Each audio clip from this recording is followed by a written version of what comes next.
ওর নাম অশোক দাস। অশোক দাস তো, তাই না? হ্যাঁ স্যার। অশোক দাস ও স্টিল অথরিটি অফ ইন্ডিয়াতে ক্র্যাক করেছে। তা তোমরা যদি বলো যে ওর তোমাদের মানে কিছু বলার জন্য, অনলাইনে তো এবার সেই রকম মোটিভেশন হয়তো এখানে সামনে দাঁড়িয়ে পাওয়া যাবে না, তার জন্য যতটা কিছু বলবে তাহলে ও ঠিক আছে। এ নাও তুমি কিছু বলো। আচ্ছা এখানে থাক, কোনো অসুবিধা নেই।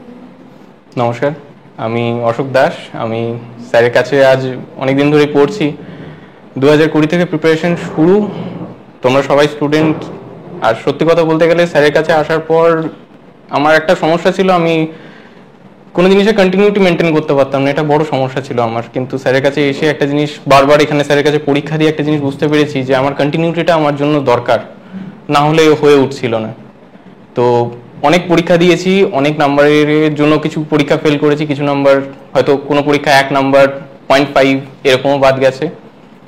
শেষমেশ একটা কথা যে কোনো এক্সপেকটেশন ছিল না, পরীক্ষা দিয়ে এসেছি, পরীক্ষা দিলাম, পরীক্ষা ভালো হয়েছিল কিনা জানি না। ইন্টারভিউ নাম এলো, ইন্টারভিউতে দিলাম। স্যারের কাছে এসেছিলাম ইন্টারভিউর জন্য জানতে যে স্যার কি করব, কারণ ফার্স্ট টাইম ইন্টারভিউতে যাচ্ছি আর আমার ইন্টারভিউতে বড় ভয়।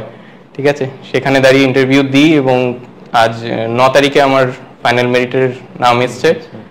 এবার জয়েনিং সামনে, ওখানে বলেছে মানে আমরা লেটারে সব ডিটেলস জানিয়ে দেবো। আর তুই যে পরীক্ষায় পাস করেছিস সেই পরীক্ষা সম্পর্কে একটু ওদের বল, তাহলে ওরা বুঝতে পারবে। আমি সেলের ওসিটি যে পোস্ট আছে, সেল এবার প্রথমবার কম্পিউটার সায়েন্স বের করেছিল। কম্পিউটার সায়েন্সের ভ্যাকেন্সি সেল, কম্পিউটার সায়েন্স, আমার কম্পিউটার সায়েন্স। খুব ভালো। আর পুরো পোস্টার নাম বল, তাহলে বুঝতে পারবে। সেলের ওটা হচ্ছে আমাদের অপারেটর কাম টেকনিশিয়ান ট্রেনিং। আপাতত 2 বছরের ট্রেনিং পিরিয়ড থাকবে। তো ট্রেডটা বলে দে। আমাদের computer science, computer science IT. And qualification কি তোর? Qualification diploma computer science. কোথায় বাড়ি আর মানে আমি দুর্গাপুর থেকে আসছি। আমি দুর্গাপুরে এবিএল টাউনশিপে থাকি। আর ওখান থেকে রেগুলার ক্লাস করতেছ? হ্যাঁ স্যার, আমি রেগুলার আসা যাওয়া করছি। এই দুদিন হয়তো একটু আসতে পারিনি, আমার একটু ফ্যামিলি ইস্যুর কারণে, বাকি আমি রোজ ক্লাস করেছি। বাহ। আর এদেরকে কি বলবো, এদের এসে ঘরে বসে একই রকম ফ্যাসিলিটিস পাচ্ছে, আর তারপরও অনেকে পড়ে না। তো না, এই রাস্তায় যখন এসছো দেখো, এখান থেকে ফিরে যাওয়ার কিছু নেই। ঠিক আছে, তুমি যদি ফিরে যাও তাহলে ফেলিয়ার হিসেবে ফিরে যাবে। ঠিক আছে, আর এর কোনো সাবস্টিটিউটও নেই। ঠিক আছে, তুমি যখন এই রাস্তায় এসছো, অনেকে আছো যারা তাদের পড়াশোনা কমপ্লিট করে ফেলেছো, তারপর গ্যাপ দিয়ে হয়তো পড়ছো, তাদের জন্য তো আরো সমস্যা, কারণ তাদের কেরিয়ার গ্যাপ পড়ে যায়। টেকনিক্যাল ফিল্ডে আমরা কেরিয়ার গ্যাপ পড়ে যাওয়া মানে তার প্লেসমেন্ট পাওয়া মানে খুবই কষ্টের ব্যাপার সেখান থেকে দাঁড়িয়ে। তো যারা আছো একটাই কথা বলবো, কন্টিনিউটি মেইনটেইন করো। কোন ছেলে পেয়েছিস? আমার পেয়েছে বোকারোতে, বোকারো স্টিল প্ল্যান্ট, বিএস। খুব ভালো।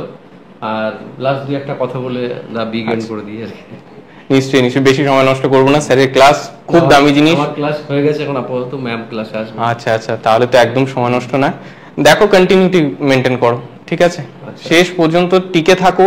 হতে পারে একদম কাছ থেকে ফিরে আসবে, ঠিক আছে, সেই জায়গাটা ছেড়ে দেবে না, কারণ ছেড়ে দিলে আর এখান থেকে বেরিয়ে আসার খুব বদনামি আছে। ঠিক আছে, বাইরে সবাই বসে আছে তোমাকে উল্টো পাল্টা বলার জন্য, ঠিক আছে, ডিমোটিভেট করার জন্য, কিন্তু লেগে থাকো, বাস এটাই। আর পেয়ে গেলে সত্যি কথা বলছি, ওর থেকে খুশির কিছু নেই। বাবা মার যে হাসিটা দেখতে পাবে, আমি সারা রাত অপেক্ষা করি। আমি রাত 1-1:30 নাগাদ রেজাল্ট দেখেছি, আমি সারা রাত অপেক্ষা করে বসে আছি যে সকালে উঠবো, মাকে জানাবো। আমাদের বাড়িতে একটা ঘটনার কারণে আমি জানাতে পারিনি, অনেক পরে তারা জানতে পেরেছেন, কিন্তু সত্যি সেই মুহূর্তটা প্রাইসলেস, ওটা এক্সপ্লেন করা সম্ভব নয়, এটুকুই বলবো। Thank you. ঠিক আছে, বেস্ট অফ লাক। এগিয়ে চলার অনেক অনেক। ঠিক আছে বাবু, ঠিক আছে এগিয়ে চল, সামনে ব্রাইট ফিউচার হোক।